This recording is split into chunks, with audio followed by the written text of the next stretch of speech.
It's been a week of ups and downs for Syracuse men's basketball. On Tuesday, a historical win over the top dog in the conference. Today, a crushing loss to the worst team in the conference. The 'Cuse faced off against Georgia Tech with the hope of the big dance still in view, but in a game where SU shot just 37% from the field, the dream is quickly fading away.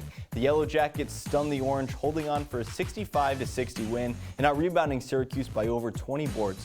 We'll break that down and a whole lot more. It's Orange Press Pass, and it starts right now.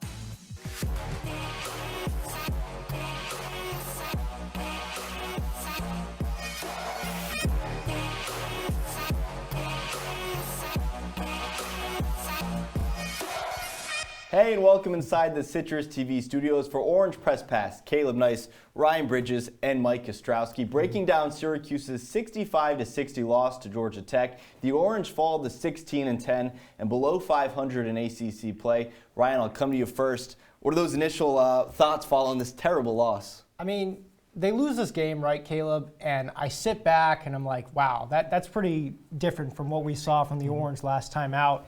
But then I was like, you know what? This is who this team has been all season. They are who we thought they were. Every single time that Syracuse has a big high, it comes with a crushing low. The big Quadir Copen Miami buzzer beater. And then they lose by 16 at home to Florida State, who's a middle-of-the-pack ACC team. You beat the number 7 team in the country, Mike, and then you come out and have a terrible loss against a 3-11 in the ACC Georgia Tech team. Yeah, Ryan, there have been some great moments this year. The win over number 7 UNC on Tuesday, that buzzer beater against Miami. But SU just does not have enough to play that kind of game consistently. The moments are great, but overall this is a team that still has a lot of flaws. They're only running 7 healthy guys right now.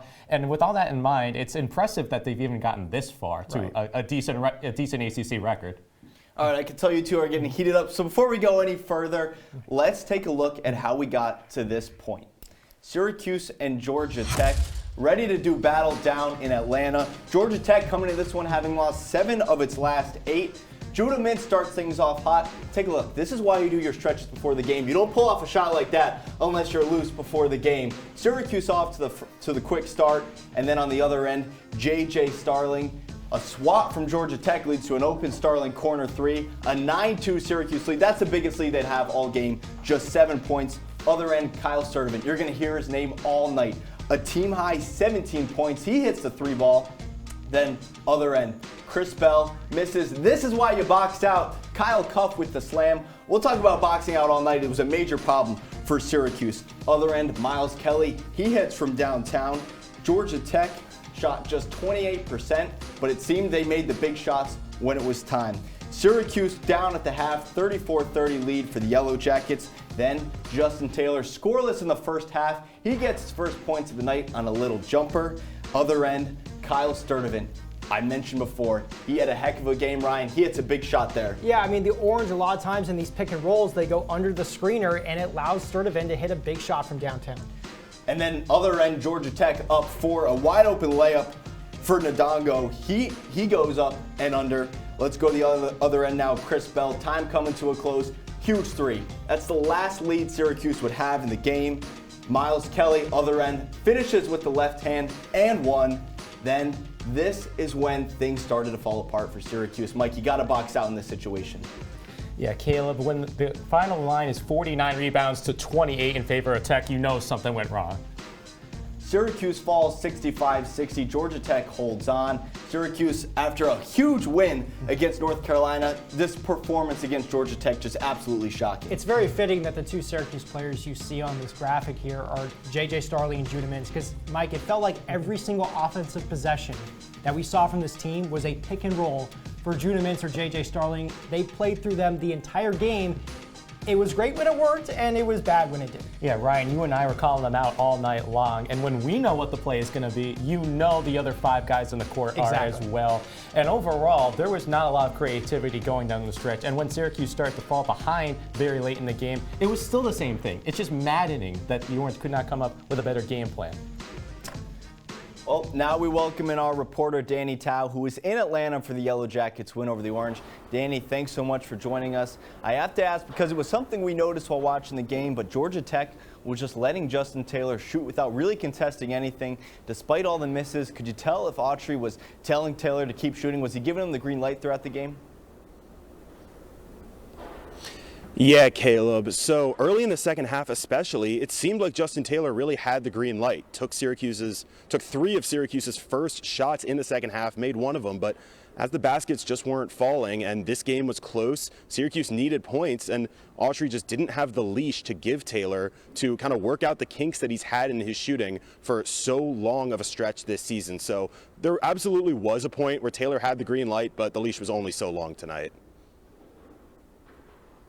Hey, Danny, this has been a frustrating season for Syracuse, obviously. This loss maybe being the worst.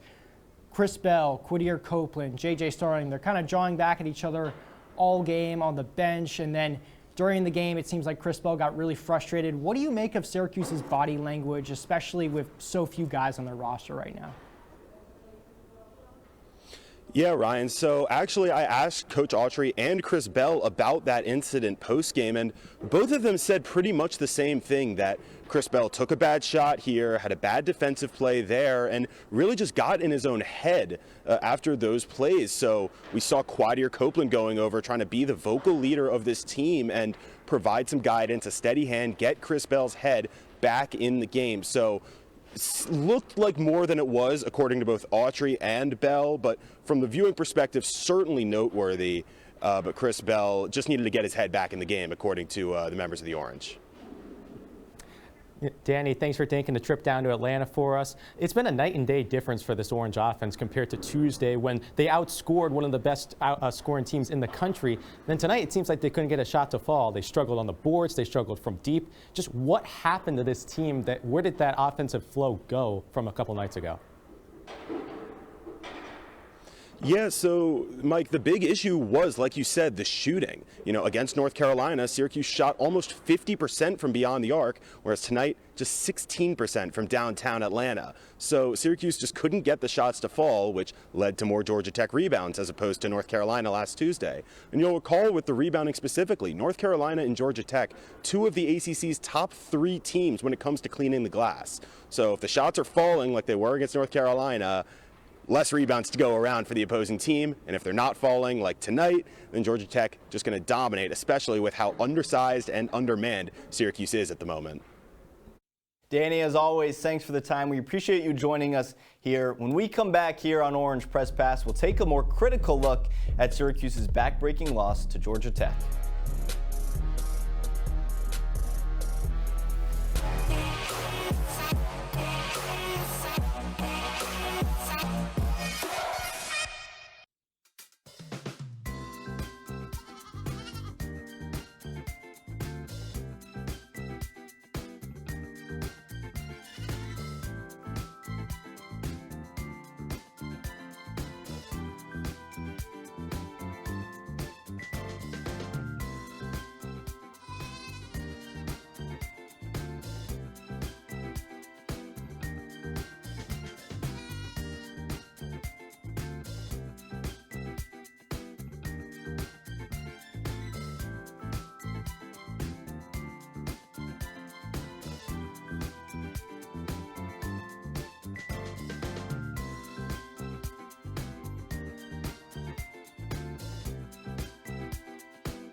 Welcome back into Orange Press Pass. Mike Ostrowski, Ryan Bridges, and Caleb Nice with you here. One of the major storylines over the past few weeks has been the play of Justin Taylor.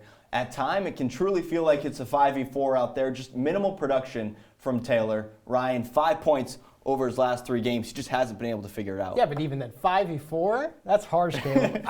Look, the thing is with Justin Taylor is like, you need him out there. I mean, this is a 7-man rotation that Syracuse is running, and everyone complains at the start of these games, why is Justin Taylor in the game? Why is he starting? yes, starting in basketball is very, very important, but if you're not going to play Justin Taylor in the first 5 minutes of the game, Mike, when are you going to play him? You don't want to play him more in the second half. You got to have him out there to draw fouls, to take away, the minutes and give guys like Malik Brown a breather ultimately, so that way this Syracuse team can function down the stretch, because those are the important minutes.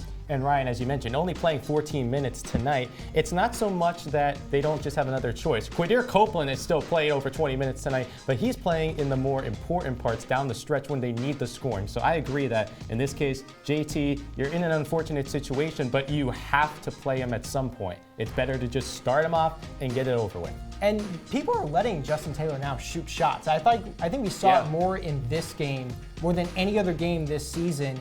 They're letting him shoot the ball. He took about 4 threes today. So he's stepping into the shot with confidence, but it's nowhere close, Caleb. It's really embarrassing. You have to wonder if it's a mental thing. I feel like it has to be. I mean, he's talked about this in the locker room after games a few times.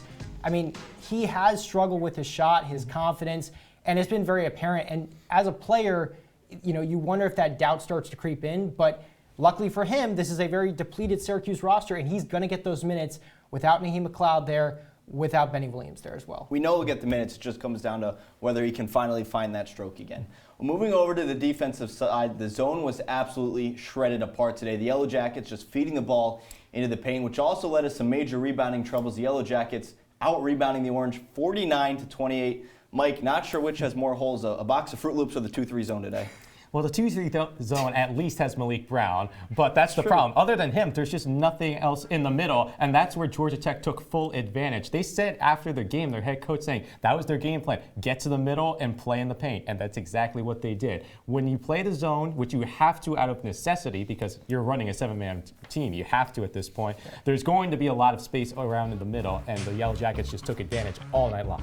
Yeah, I mean, when you throw the ball inside, obviously your big can turn around and score, but then you can throw it outside, and that allows the dribble penetration. That allows the open threes, which you see on your screen right there. When you get the dribble penetration inside, that's what allows for those easy mid-range jumpers, those layups, those floaters. And when you have guys like Kyle Sturdivant who can stretch the floor, it really makes it tough on a zone. It's outdated. It's not something that should be played in modern college basketball. It's just something that the Orange have to run, and that they're somewhat familiar running with Jim Boeheim being there for 47 years running it. Well, it wasn't just the errors on the defensive side of the ball today. It seemed to be just a lot of little issues adding up in general with SU's play down the stretch. Ryan, little errors begin to add up in this game, and with Cuse, it just seemed like it was death by 1,000 cuts. Yeah, I mean, you don't put yourself in a good position, the entire game. We get that. But Mike, we saw Quadir Copeland's foul with about 24 seconds left on Kyle Sturdivant that sent him to the line when Georgia Tech was only up 3 at that point, and we both just put our hands on our head and said, oh my God, how did you reach in when Kyle Sturdivant literally has his back to you? That is going to be called a reach-in foul every single time. That, the Munir Hema box out, those are 2 plays that really killed the Orange down the stretch. Yeah, those were killers, especially the reach-in foul when you have Kyle right up against the edge of territory. He could very well step out. You could turn the ball over right on the fringes of Georgia Tech territory, and it just didn't work. Yeah, and it was also the late game errors. You can look at this Kyle Cuff layup. Why does he try to poster a guy when he's under 6'5" or 6'6"? I mean, why not go up with the left hand and try to get an and one in addition to the foul? Why is J.J. Starling taking a 2-pointer when you're down 5 in the last minute? Yeah, I mean, looking at that, just a couple seconds left on the game clock. Why on earth was he not going for 3 there? I don't understand. I mean, we can point to a million plays down the stretch, but at the end of the day, they put themselves in this bad position, and that was the ultimate reason why the Orange lost this game today. All right, it's enough negativity. Let's give out some praise now. Our OPP player of the game, GT's Kyle Sturdivant, a team-high 17 points, 12 of those coming in the second half, where he made some big plays to boost the Yellow Jackets. His biggest moment of the game came with just under 5 minutes to go. Following a Chris Bell 3 for Syracuse lead, Sturdivant responded with a deep ball of his own to give the lead back to the Yellow Jackets. Syracuse would never see the lead again, despite GT going 2 of 8 from the field in the final 4.5 minutes. And when you test positive for ice in your veins, you win OPP player of the game. Well, Kyle wasn't taking any breaks today, but here at OPP, we have to. When we come back, we're making Ryan and Mike take some weekend class.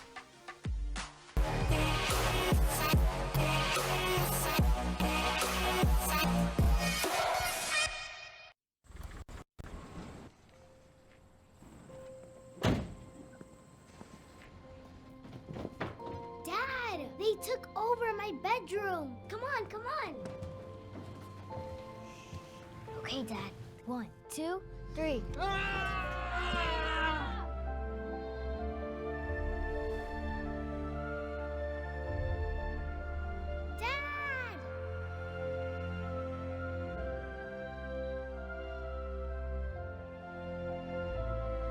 You saved me. Dad? Are you okay? I'm fine, dear.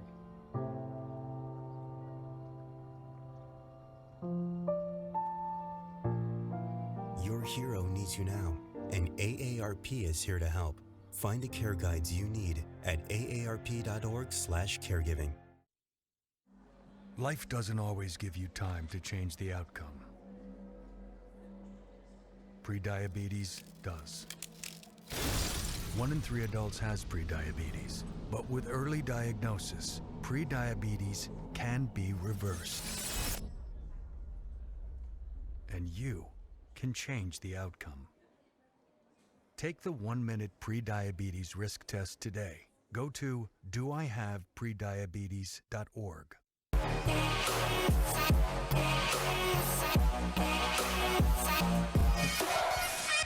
Welcome back into Orange Press Pass. Caleb Nice, that's Ryan Bridges and Mike Ostrowski. And guys, we got to apologize. We know it's your weekend here on campus. You just finished classes, but we're sending you back to school today for a little bit of Saturday school. Come on. I know, I'm sorry, but at least we'll try and make it a little bit fun for you guys. We're talking Syracuse basketball. I'm going to give you guys a player, and you're going to give us a rating on a scale from 1 to 10 on how you think that player has performed.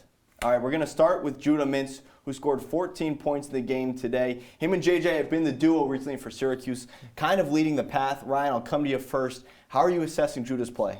Judah's play this season, I'm giving it a 5. And I know that might seem a little harsh because I still consider him the best player on this Syracuse team. But still, it's relative to expectation. I think Judah Mintz, he relies too much on getting to the foul line. He hasn't been able to do that in the last couple games. And overall, Mike, he just hasn't fixed that three-point shot. It's gone from 30% to 32%. That's not really the improvement we were seeing. And I think some of his jump shots, they're kind of just line drives, and you see a lot of clanks. Yeah, Ryan, great minds think alike, at least sometimes, because this case, I'm also going with a 5 out of 10. Now, wow. Don't get me wrong. I love Judah Mintz. I love the kind of competitor he is, but he's taken a step back in some areas this year. His shot has not developed as we would have liked. And since it's the start of the season, there's really hasn't been as many games where he's taken control. It's been more J.J. Starling being your big point guy because Judah has been struggling. If he does not get to the line, then he is not landing his shots. It's plain and simple. It's kind of remarkable how eerily similar some of these stats are. I mean, exactly 4.6 assists. You know, we acknowledge he's been a better distributor this season, Mike, but it's been kind of crazy to see that his game has reverted right back to what it was last year during ACC play. The tougher competition, you can tell it's kind of bothering him so far this season. For still being students, you guys are giving out some pretty harsh grades so far. 5s from both of you. That's tough. I mean, I understand that your points about Judah, but without him, this team would be even in an even worse place. It's relative to expectation, I would say, yeah. All right, so let's go to somebody who had a big moment for Syracuse earlier this year. Quadir Copeland hitting a game-winning buzzer beater against Miami in the Dome. Mike, any higher praise for Quadir? Yeah, we'll bring it up a little bit. I'll give Q a 7 out of 10. He deserves it because he's taken a huge step this year. Unlike Judah, who has some of the same problems, Q has been a better scorer. He's been a better overall ball handler. Yes, there's still some moments where you maybe scratch your head a little bit, like tonight at the very end of the game, that reach-in foul being a little too aggressive. But he is such a great character on this team that's really full of a lot of guys who are very quiet and reserved. He is the one guy who you can always rely on to be that ball of energy, and any team needs at least one of those clubhouse guys to succeed. Yeah, I mean, if we're going off the theme of Saturday school, Quadir Copeland's that guy who stayed late during office hours. He put in the work, and his grade has gone way up, and I'm going up with this one. I'm going with an 8 out of 10 for Quadir Copeland. 2.1 points per game. You'll see the stats in just a second, but 2.1 points per game last season to 8.8, so almost 9 points per game this season. he hit the big play against Miami, the big buzzer beater. He hit that shot. That was one of Syracuse's best wins of the season.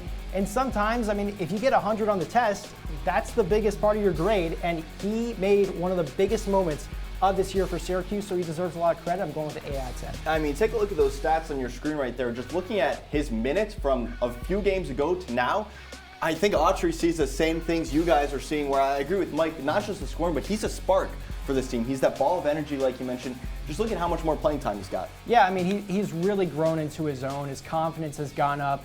There was a story a long time ago that I heard that he was shooting thousands of shots a day in the offseason, Mike, and I think it's really showed. The hard work has paid off for a guy like Quadir Copeland, and he brings a lot of fire to this team off the bench. And just going back to Tuesday when he was fired up after the game, giving Coach Red Autry some questions after the presser, you could tell he's one of the guys that really has bought in, and I think he'll be here for a while to come. You should be very excited to see how much more of a jump he can take next year in his junior year.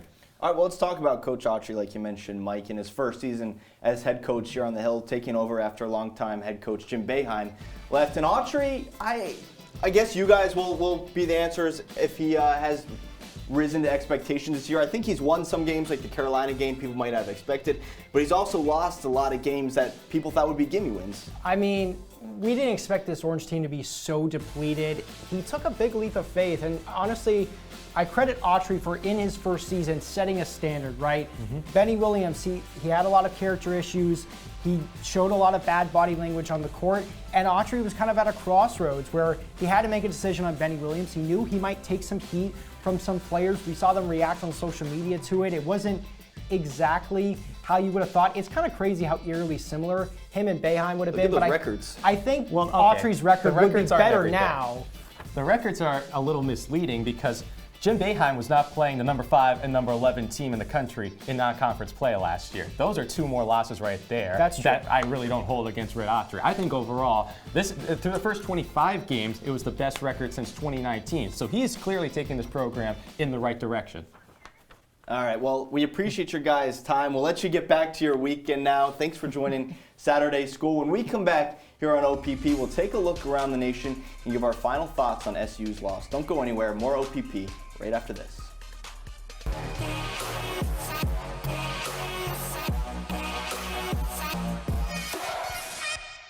Meet Norm. He lives with anxiety, but with the help of this latest innovation from Be Normal, he can be normal, just like everyone else. With the swipe of a finger, you can project happiness, confidence, machismo. Why settle for being real when you can be normal?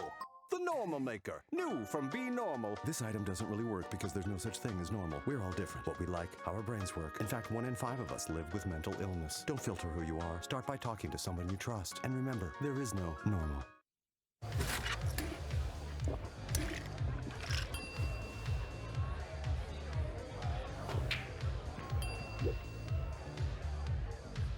If you need to do something to feel okay to drive, you're not okay to drive. Don't drive buzzed.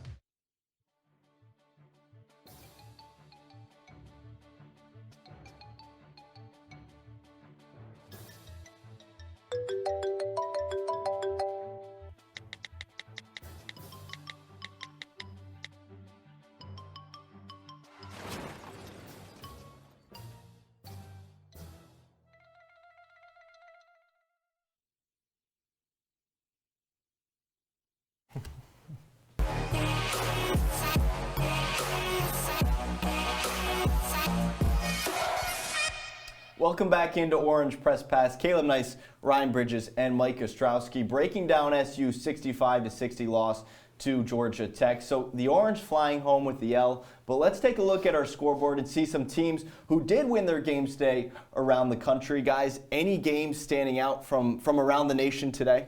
I mean, Virginia, they just keep winning with such a low total. 49 points that's crazy. Is the winner. That is pretty crazy.